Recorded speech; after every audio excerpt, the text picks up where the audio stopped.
ici, l'histoire, c'est 125 ans d'interculturel bien mélangé avec des gros soucis, des grosses identités. Et c'est pas mort. C'est pas mort.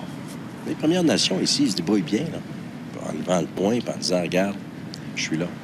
Ben, c'est quand même un paradoxe qu'on traverse le Canada puis on s'aperçoit sur la route, partout où on arrête, on voit dans l'histoire, dans la réalité, puis maintenant, une réelle diversité culturelle. Ce qui veut dire que le Canada, c'est pas homogène, c'est pas standard.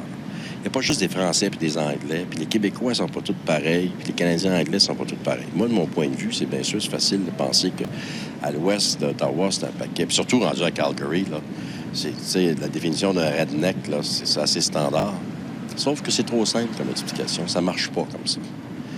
L'Ouest canadien, c'est depuis toujours un berceau de la diversité, une très grande diversité. Ça a commencé à l'an 0, entre les Indiens eux-mêmes ou les Amérindiens. Ensuite arrivent les Français. Ce que les Canadiens anglais connaissent pas beaucoup dans leur histoire, puis les Américains non plus, mais l'Amérique, c'est les Français.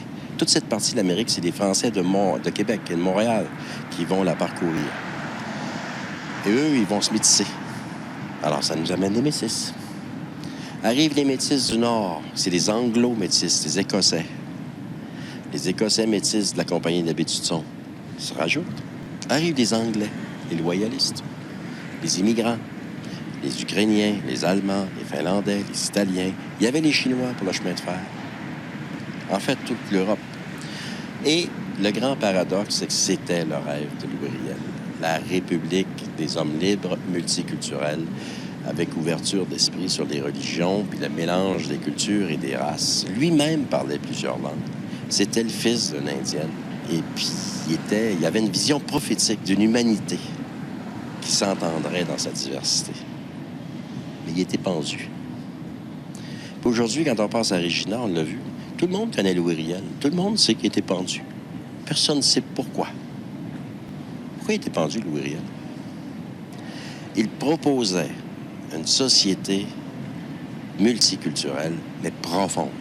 Pas la mosaïque de surface, là, mange tes bines, puis danse ta gigue, puis l'Écossais avec sa jupe. Tu sais, un Indien, on l'aime s'il y a des plumes, puis il danse pour la pluie, là. La vraie diversité culturelle, c'est pas ça. Et c'était l'époque, Louis Riel, c'était ça qui faisait la proposition du respect des cultures dans son langage d'époque. Il était pendu par des autorités britanniques, hein. Les autorités britanniques, sous l'Empire britannique, le multiculturalisme, là, mais oui, on respectait les autres.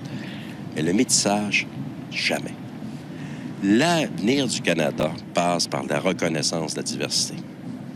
Il n'y a pas 2 nations fondatrices au Canada, là. Il y en a, moi j'en connais 62 Premières Nations, puis la Première Nation, c'est pas une réserve indienne. Il y a Premières Nations, puis il y a toute la contribution de tout le monde. Alors, c'est ça que ça devient intéressant.